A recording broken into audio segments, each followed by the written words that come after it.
thank you so much for spending some time with us this morning.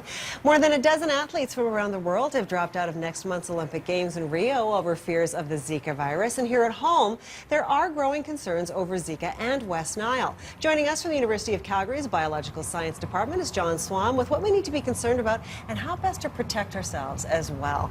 So I think one of the big questions, first of all, is what exactly is Zika virus? Well, it's sort of related to West Nile. Yeah. And again, it's an African thing. So it's been introduced into the New World. Mm-hmm. It seems to be making its way up. So they just had the first case, they think, potentially in Florida, which would be the first transmission on the continental U.S. Okay. So there becomes the problem, is how can it spread? Right. And is there a risk of it spreading here?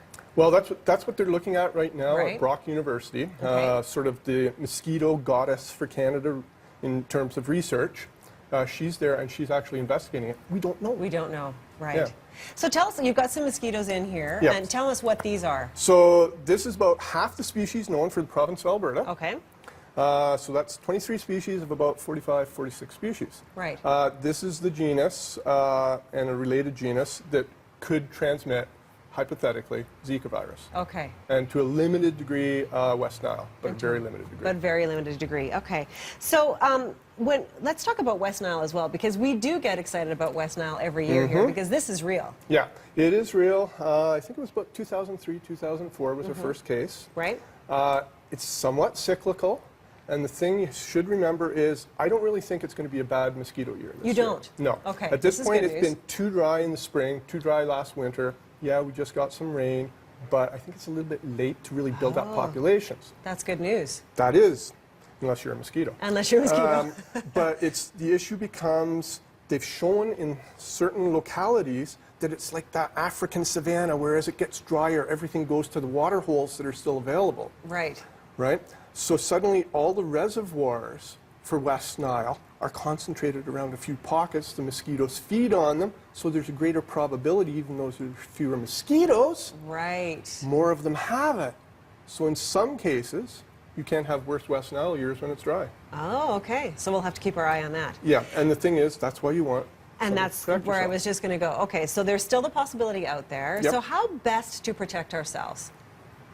You should say best. You just had a fashion statement, Leah. Look at this. There you go. There's the outfit of champions Lovely right there. headwear.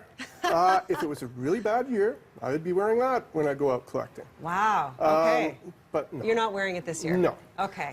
Like I said, 25 to 50% maybe of the normal levels. Okay. All right.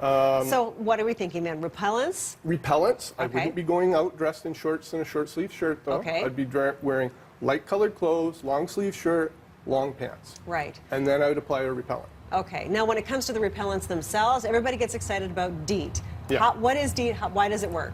That in itself is still a little bit of a mystery. Oh. They now think that what it is they thought before it was sort of confusing the mosquito. As it gets close to you, it has cues.